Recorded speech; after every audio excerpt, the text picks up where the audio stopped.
for the first time. I am Tanisha Byrne Grant, a multi-award-winning entertainment journalist, red carpet correspondent, broadcast entrepreneur. I have multi-award-winning, Grammy Award-winning, performance coach, Kiana KJ Rose Henson, the Rose stemming from the name of women in her family. Who have definitely had a wonderful impact on this beautiful woman. I mean, just look at her. She just glows. KJ, I want to talk about this, thank you. Yeah, definitely own it. Woo. The album that you did. Yes. The album that you did. Fast forward to today. We're in the age of the divine feminine. We have all these. Hi, Angelique. We got Angelique Miles here. Hi, Angelique. I love Angelique. She's also had an amazing career in the entertainment industry. She's like my big sister in my head. Hi, Angelique. I'm going on Angelique on Tuesday, so you have to join us. We'll be going on Tuesday. Bless you. Oh, wow. Girl, my allergies are killing me. It's my allergies. I don't know what's going on out here. Oh, thank you. But I'm here. So one of your songs from that album ended up in Queen Sugar. Yes, it did. Let's talk about that. Okay, I want to talk about that. So the name of that song is called A Better Way. And when I wrote A Better Way, I was going through a divorce.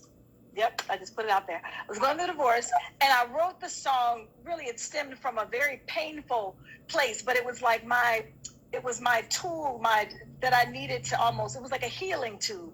And so I wrote it from a space of feeling shameful about it, of feeling, disqualified, of just being sad. And then 9 years later, I'm introduced to a woman by the name of Shannon by my friend Rochelle. And she was working on a project, and she said, if you have any music that you'd like to give to us, we're here. And then I was just like, no, I ain't got nothing. And the girl that I was with said, you wrote a whole album. And I was like, yeah, that was 9 years ago. So I was in that moment disqualifying this work, right? Because it wasn't current. And I basically said to them, let me just give you something more current. I've evolved as a writer, and surely I've got something more. They were like, honey, we don't have time for your evolution, okay? We need it right now.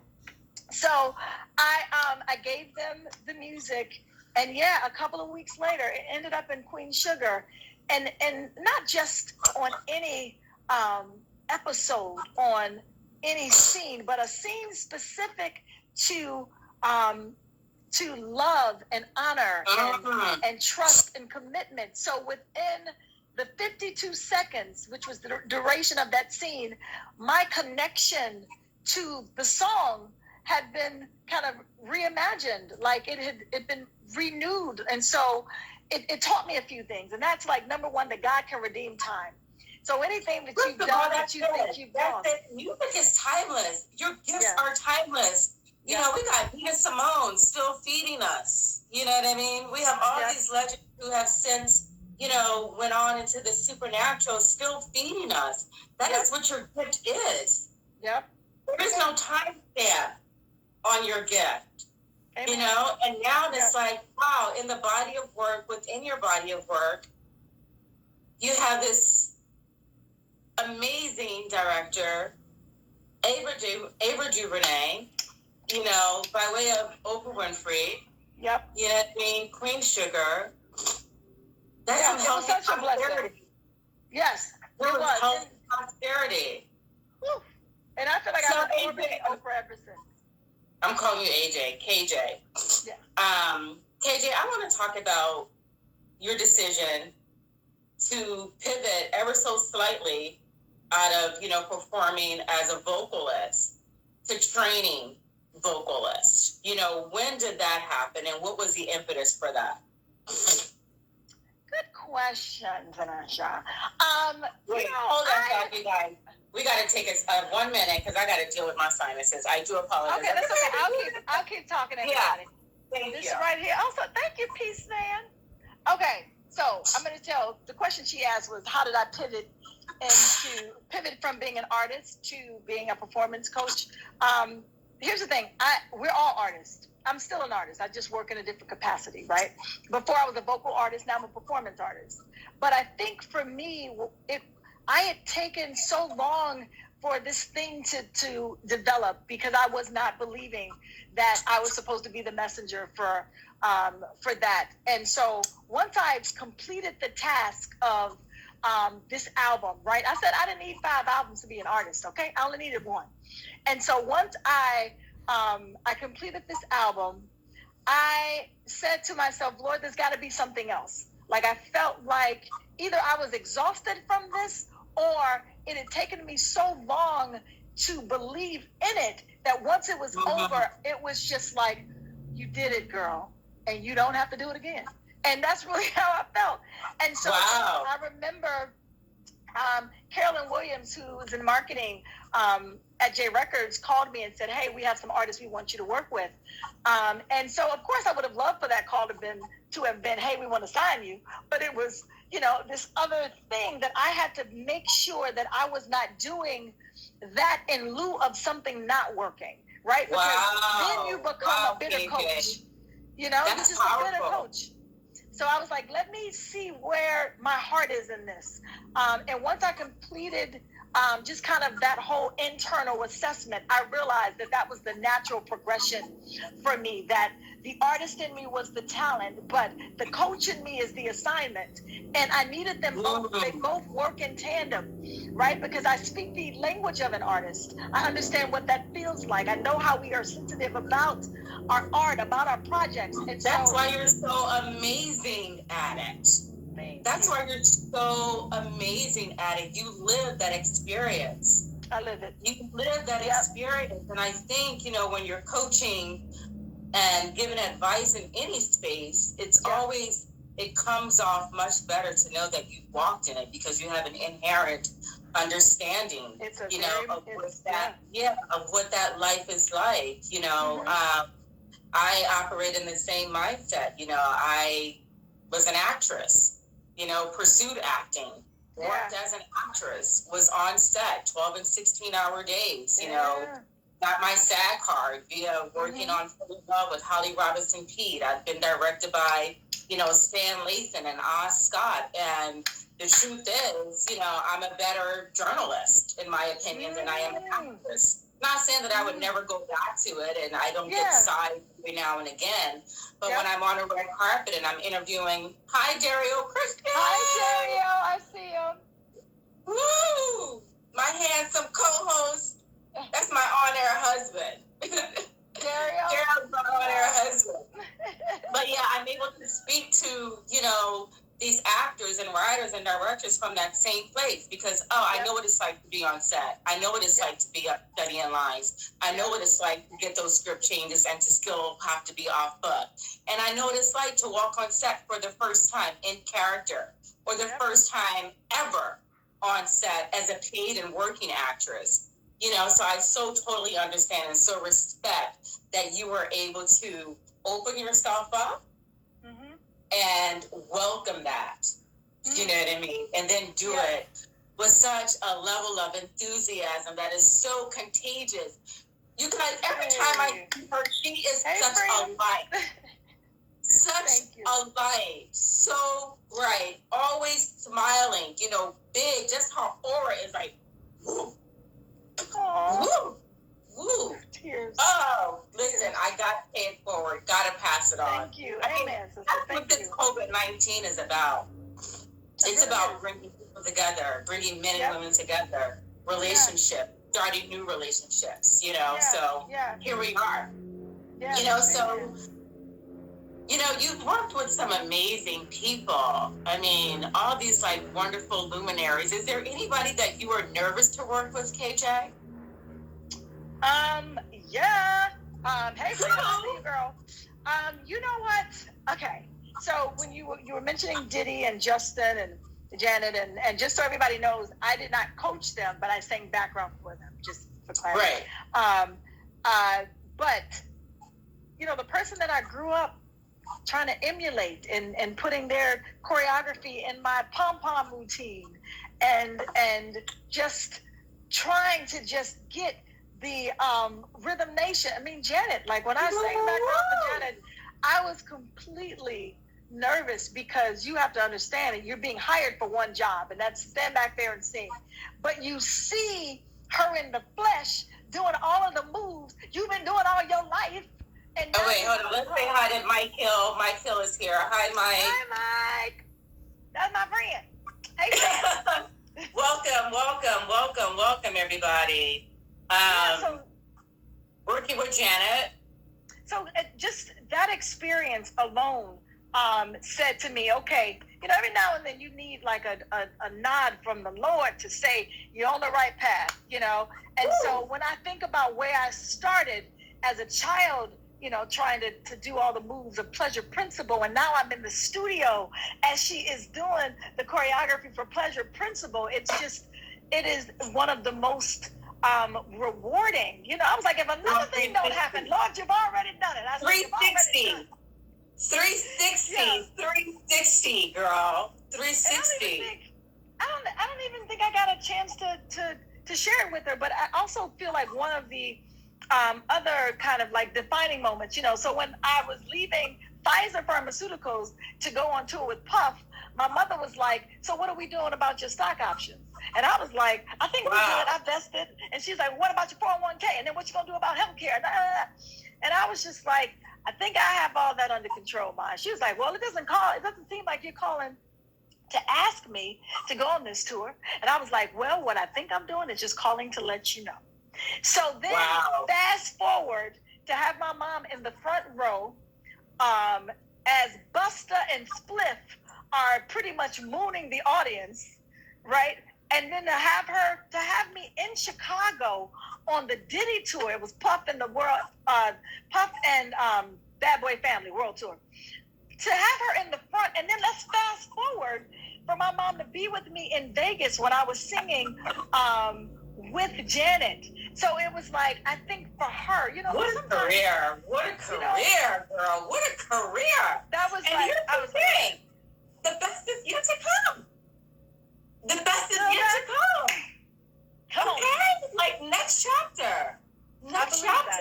I believe that. It took me a minute. I think, I was telling someone that I think all of the, all of my clients have given me something. Like, it's all been rewarding, and no matter what level they're at. I take pride in my 7-year-old that finally gets on stage to do her talent show, and I take pride in, my 10-year-old that finally, has the courage to not be bullied anymore, or to, now want to be the lead, and now she's being booked for the lead in musicals. And then I take pride in seeing Lil Nas and seeing where he started, and then us getting to the Grammys, and then I take pride in the Rolling Stones. Let's talk about Little Nas X. You know what I mean? Lil, and you gotta say Lil. Huh? Lil. Did I say little? Did I say little? Like it was a little T. Sometimes the T slips in. Lil Nas X, and there were some last minute decisions that you guys made that night for that performance, from what I understand. Like, what was it that day in your life a few months ago, February, Grammy night? Like, just walk me through it. Walk us through it, girl. Walk us through that. You know what? It was interesting because we actually did the video for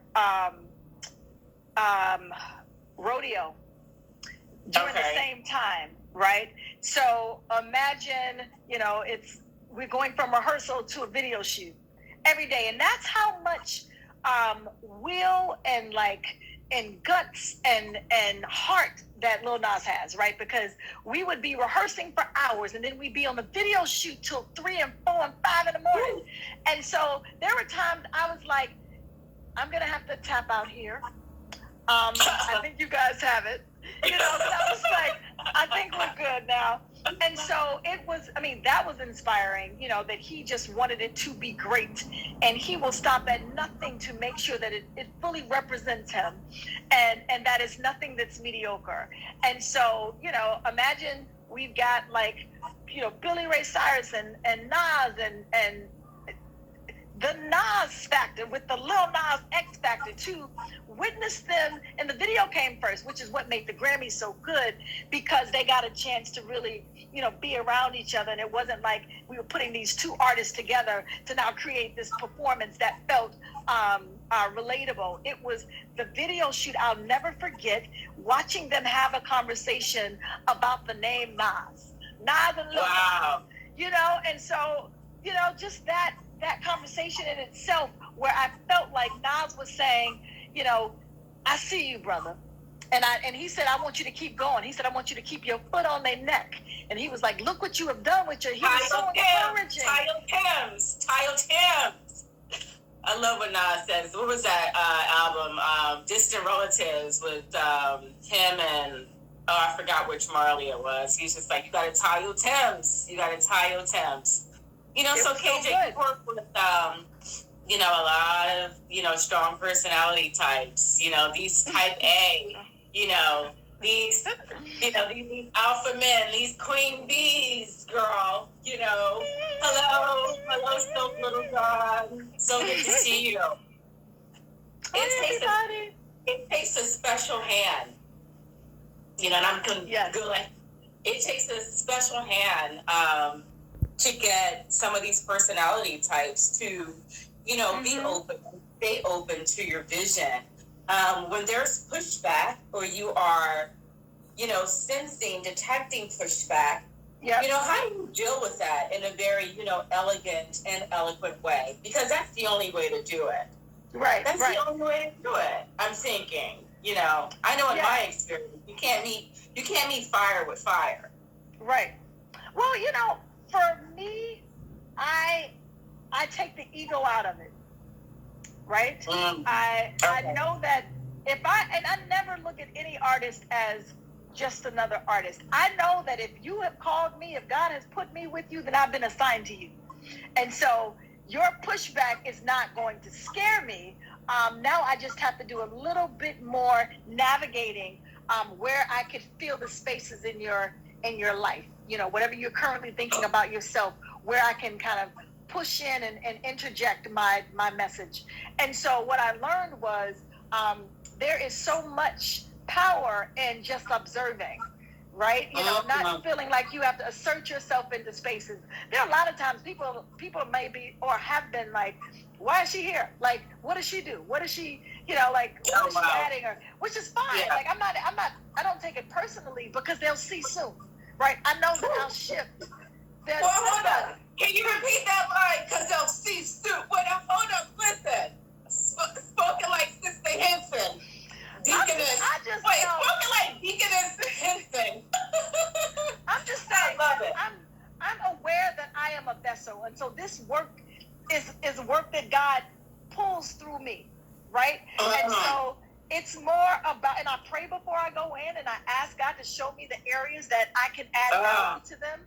And so I know what this work is soul work. It's about what you think about yourself internally before you offer us your external expression. Woo! You know what I mean? Woo! And so when there is pushback, I just kind of sit back and, I just remember a time I'm sorry, we gotta wait a second, KJ, because you're just dropping so much love and so much knowledge here. It's soul work. And I love that you say that this is an assignment.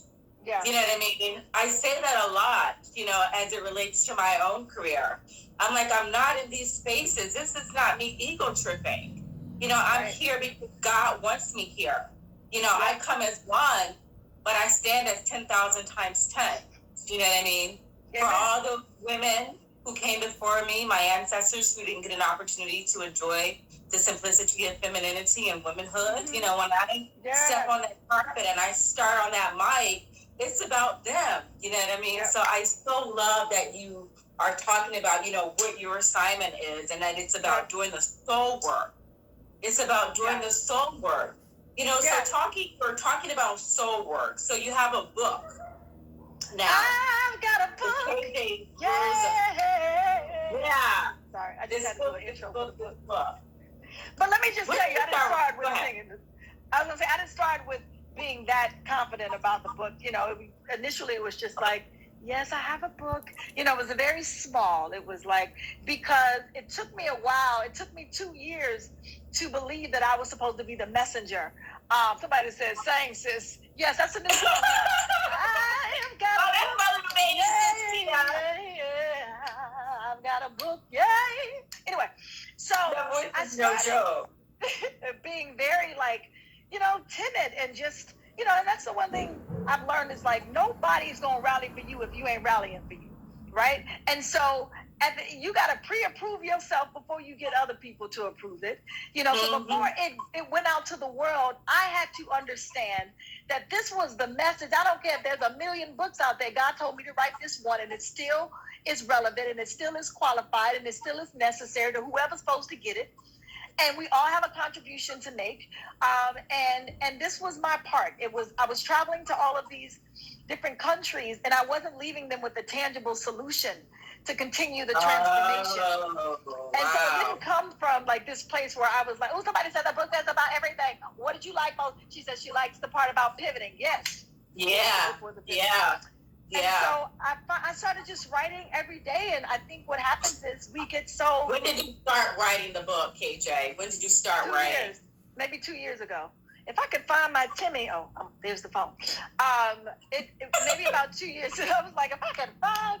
2 years ago, I started writing. And I would just, I would vacillate between who do you think you are to become this author?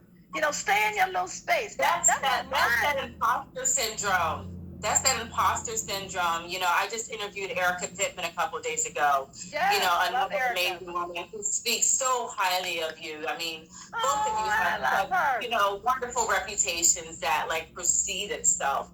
But she spoke about, the imposter syndrome. I think we all, have gone through that. It comes in and out. The 1 minute you're good, and then another few years later, you're like, oh, here it comes again. Yep. Especially in these high stake opportunity spaces that we work at. So you're writing the book, and here comes the imposter syndrome. So how do you deal with that? Well, it took me 2 years to finally get, a handle on it. And so, I think a lot of times we are scared to step into new spaces because they feel uncomfortable only because we've never tried them. Right. And so I am in a business where I push artists every day to take a leap, to bet on themselves. And I cannot continue to coach them if I don't know what it feels like to also take a leap and bet on myself. And so I wanted to make sure that I understood that feeling, right? Because you have to be savvy in the way you navigate someone's point of view, the way that you navigate, the way they interpret their own point of view, how they process it, how they're processing your information. And so I was like, which means I have to steadily, continue to keep myself knowledgeable and continue to keep myself kind of taking those same chances on myself. And so once I got to a point where I was just like, okay, I stopped trying to negotiate with God because I was like, I'm going to give you a guide, and a book is too much. Author. A guide means here's a coach that wrote a little something for the people, right? That's what a guide says. Oh, that's so wrong, Freedom. The most impactful part of the book for me was when you had everything falling apart, but you still showed up and effectively did what you had to do. So powerful. Wow. Thank you. Wow. And so I just finally said, you are the messenger for this. And I just kept writing. And I it said a guide. The first draft said a guide to delivering the performance of your life. And then I was like, that's still you showing up very small, because God said write a book. So you can't put the word God in it. So I was talking to a friend, Shaka Sincor and Adrian Alexander, and they challenged me to change the title. And now it's 8 steps to delivering the performance of your life. Because I felt like that at least allowed you to see yourself going through these steps and leading. 8 steps to delivering the performance of your life. Yep. I love the number 8. 8 is the number of new beginnings. Yeah. A lot of people don't know that. 8 is a very powerful number. Woo, but let me just say how divine it was, because what the chapter that Freedom is talking about is chapter 8. And the book only had 7 chapters. It only had 7 chapters initially. And then at the end of 2019, we were at Quincy Jones's house because Lil Nas was getting a diamond plaque. After that, we all jumped in a Sprinter and we headed to Palm Springs so that he could work and film his Super Bowl commercial. While I'm in Palm Springs, someone robs my home and ransacks it, takes everything. I'm at the monitor. When the call comes in, I'm actually at the yeah. But it's cool because the 8th, there was not only just new beginning for the 8th chapter, but it was new beginning because this thing happened. And God was trying to move me in advance because he knew something like COVID was coming, and he needed me to not only just elevate, he needed my mind to get out of the struggling and the beggar's mentality so that I could finally be able to live this story so I can tell somebody else that you don't have to stay where you are. And while I'm at the monitor, they send me the pictures of my house. I didn't know what was going on. In New York, your house in New York City? LA. Little not that. Okay, yeah. And so I remember, God. But here's the thing, I didn't see this then, but now I understand that God had been elevating me in so many other areas of my life. But, when you are in a struggle mentality, you don't realize that there are tiers of it, right? So I just was at the highest tier, but it was still a struggle mentality, right? Because I didn't see myself. I would always say, that's too much. I can't, I can't afford that or whatever. And God was like, I'm putting you in position here, but I need your mind and your consciousness of where I'm trying to put you. I can't elevate you if you're still thinking small. My thinking was too small. Girl, that blockage is real. You got to work that blockage out. Yeah. And he said, I need you to get up out of this space so that you can really have access to all the blessings I have for you, but you got to think differently. And so that is what happened in that time, even though it was such a traumatic time for me. And I didn't tell Lil Nas because, he's super intuitive and I wanted him to just work through what he was there to do. But as I'm at the monitor, encouraging him and saying, keep going, give it to me one more time. I am bawling at the same time. I don't think I bawled and encouraged at the same time. I don't know how that worked. I was like, you got this. One more time. Do it again. And his friend, my friend and stylist, Hodo, was holding my hand the entire time because she could see through the shades that I was crying. And in between the takes, I would be in between